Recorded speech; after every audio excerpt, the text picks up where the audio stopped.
in accordance with instantaneous values of the modulating signal. So the carrier is sinusoidal carrier in the case of analog modulation, and the parameters are amplitude, frequency and phase. They are going to be varied with respect to instantaneous values of the modulating signal. Hence the modulation techniques are amplitude modulation, frequency modulation and phase modulation.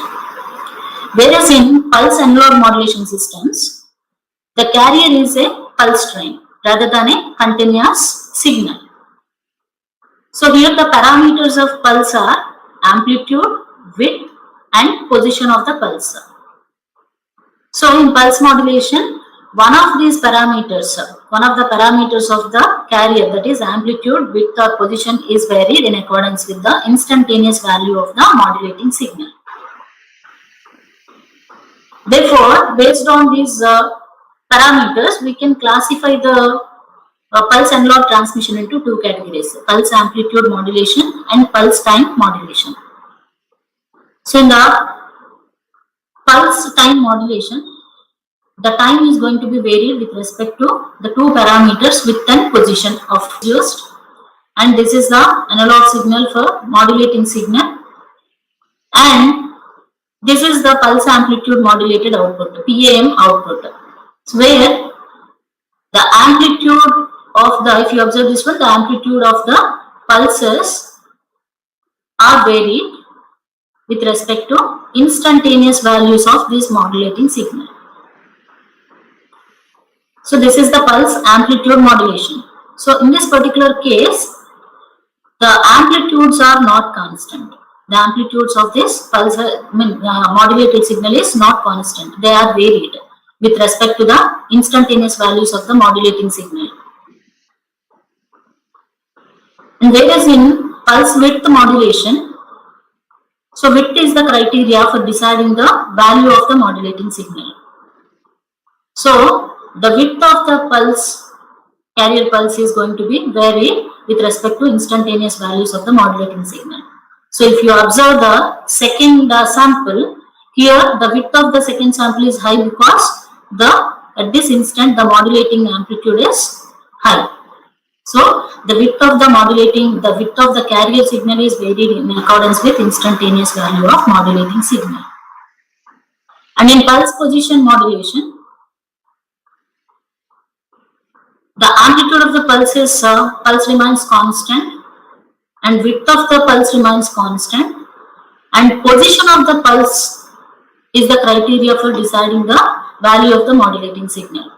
So here the position of the carrier signal is varied in accordance with instantaneous value of the modulating signal. So actually this is the position, but this is the deviation in the position because there was a large amplitude of the modulating signal at this instant. Therefore, these are the pulse amplitude, pulse width and pulse position modulation techniques. So I think already you have learned these techniques in the analog communication systems, but once we just recalling the concepts. And if you observe the comparison of these three techniques, the varying parameter of these three techniques are, so in pulse amplitude modulation, amplitude is the varying parameter. In pulse width modulation, width is the varying parameter, and in pulse position modulation, position of the carrier is varied. And immunity towards noise. So the immunity towards noise in PAM is low because the amplitude is not constant.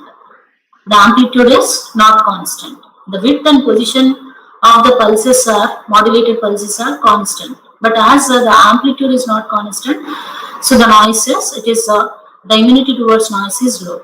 Whereas in pulse width and pulse position modulation, since the amplitude is constant, so the immunity towards noise is high. And signal to noise ratio, so since the noise in these conditions are low, high and high, the signal to noise ratio in PAM is low. In pulse width modulation, it is moderate because width is varied.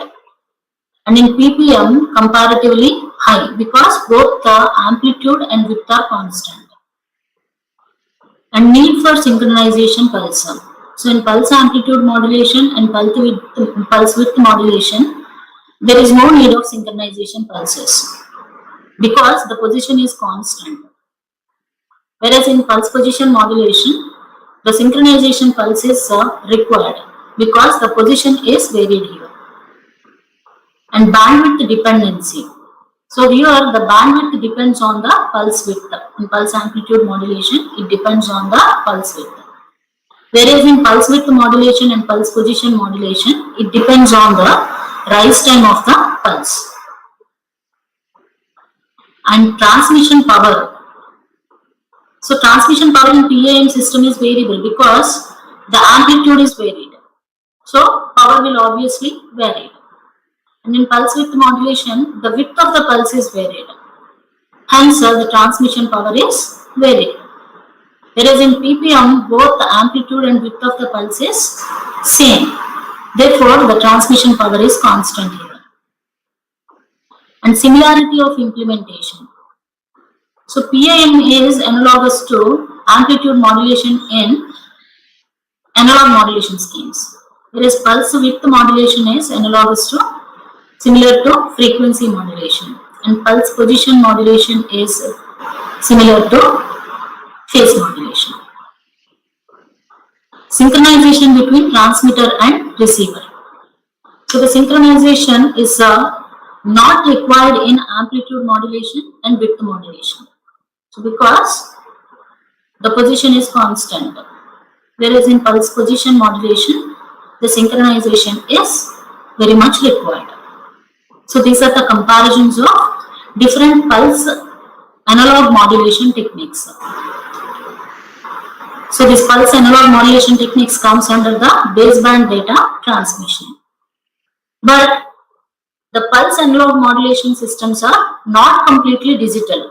So these pulse analog modulation systems are not completely digital in nature because the amplitude, width or position of the pulses transmitted may vary continuously in accordance with the instantaneous values of the baseband signal. Therefore, the sample signals are used to get a complete digital system.